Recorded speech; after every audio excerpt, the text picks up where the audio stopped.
Good morning Maranatha. Kita berjumpa kembali dalam satu perayaan Paskah, hari besar bagi umat percaya, umat Kristen. Karena Kristus bangkit. Dan kita sebelum membaca firman Tuhan, kita akan berdoa lebih dahulu. Bapa yang Maha Baik, kami bersyukur kepadamu bahwa kami selaku umat percaya dapat merayakan satu peristiwa yang begitu akbar, yang begitu agung, di mana Kristus yang wafat bangkit dari kematian. Ini berarti Dia telah mengalahkan kuasa maut. Karena itu di dalam iman kepada Kristus, kami semua memperoleh harapan, bahkan kami memperoleh jaminan keselamatan.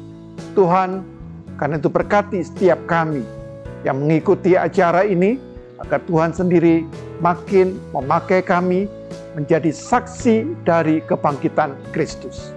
Kami berdoa di dalam nama yang kudus, nama Tuhan Yesus Kristus yang sudah bangkit. Amin.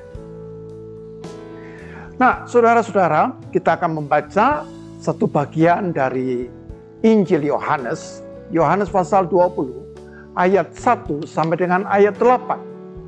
Dan kita akan membaca ayat yang ke-7. Demikian firman Tuhan. Yohanes 20 ayat yang ke-7. Sedang kain pelu yang tadinya ada di kepala Yesus tidak terletak dekat kain kafan itu, tetapi agak di samping, di tempat yang lain dan sudah tergulung. Kain kafan ini sudah tergulung. Karena itu diberikan judul kain kafan tergulung. Nah, saudara-saudara, mari kita membayangkan bagaimana peristiwa kebangkitan Yesus, karena pada saat Yesus bangkit tidak ada orang yang tahu. Tetapi yang kita tahu adalah ada kain kafan yang tertinggal. Nah, saudara-saudara, pertama-tama yang harus kita ingat adalah apa? Kematian Kristus itu sesungguhnya menggoncangkan iman para murid. Mengapa tidak biasa saja? Mengapa menggoncangkan? Karena tidak bisa dibayangkan. Yesus yang penuh kuasa membuat mujizat. Dia bisa menyembuhkan orang sakit. Dia bisa membangkitkan orang mati. Kenapa sekarang dia wafat? Bahkan wafat di atas kayu salib. Oleh karena itu peristiwa salib merupakan peristiwa yang menggoncangkan iman, membingungkan para murid. Oleh karena itu saudara-saudara, ketika melihat kubur Yesus terbuka, Maria Magdalena menduga bahwa jenazah Yesus dicuri orang. Logis kan? Nah, lalu menarik sekali. Saat Petrus dan Yohanes masuk ke dalam makam, mereka melihat bahwa kain kafan yang dipakai untuk menutupi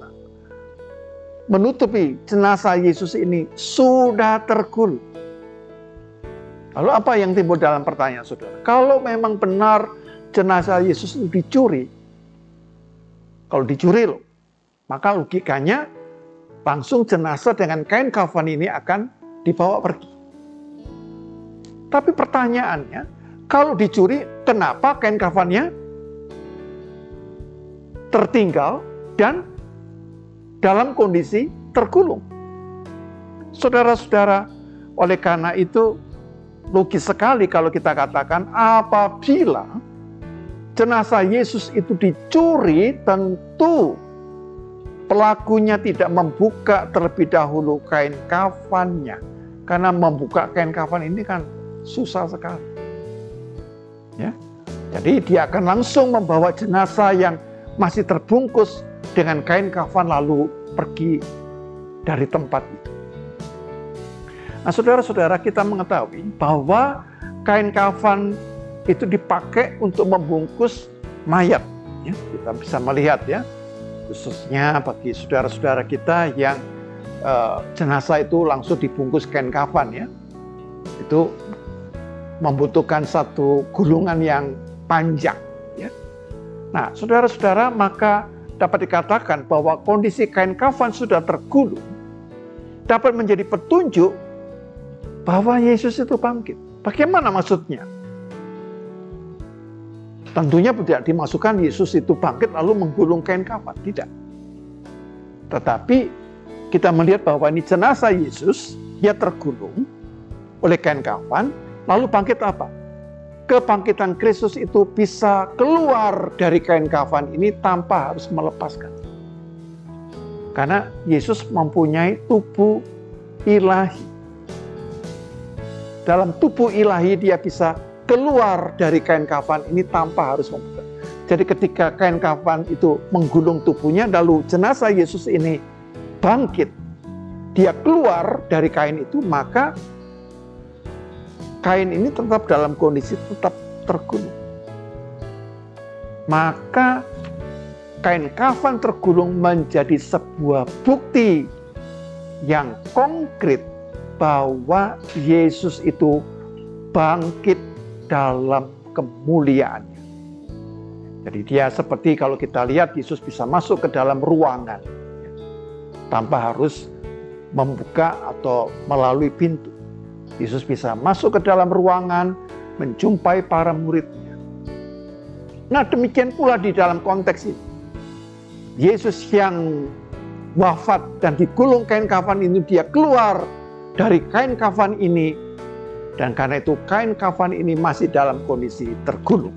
Nah, saudara-saudara, kita bisa membandingkan dalam kasus kebangkitan Lazarus.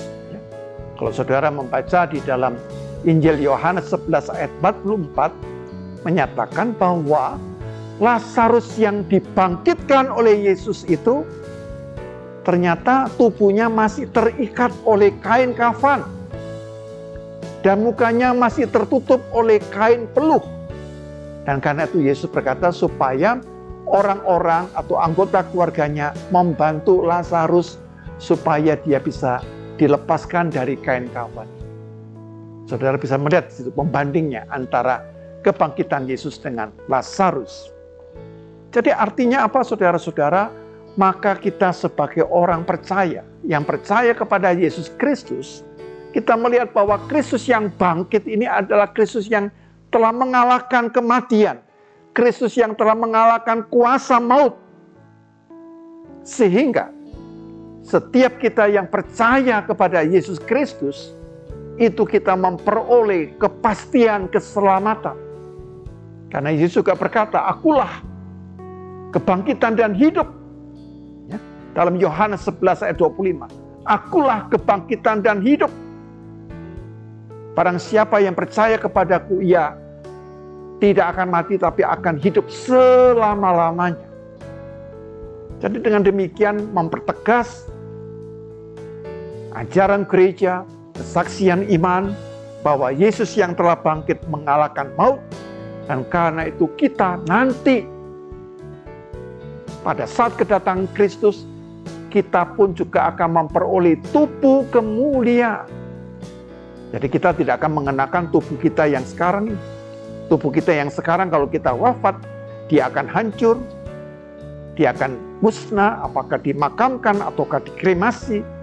Tapi satu hal, oleh iman kepada Kristus kita akan memperoleh tubuh kebangkitan, tubuh kemuliaan.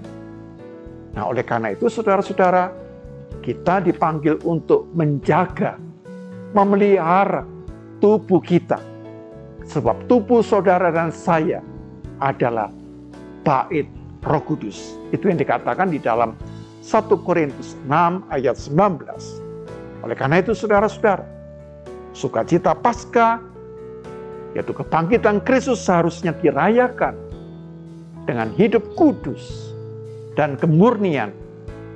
Jadi bukan membiarkan nafsu dunia kita menguasai kita. Barang siapa yang hidup dalam dosa, dia tidak akan memperoleh keselamatan, dia tidak akan memperoleh tubuh kemuliaan, yaitu tubuh kebangkitan.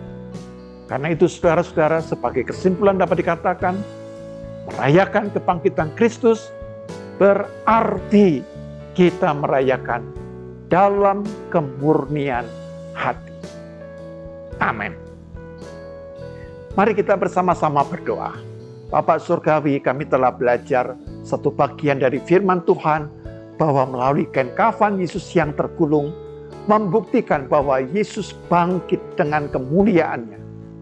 Itu sebabnya Bapa, setiap kami yang percaya kepadanya, sesungguhnya kami memperoleh bukan hanya harapan, tetapi juga kepastian keselamatan.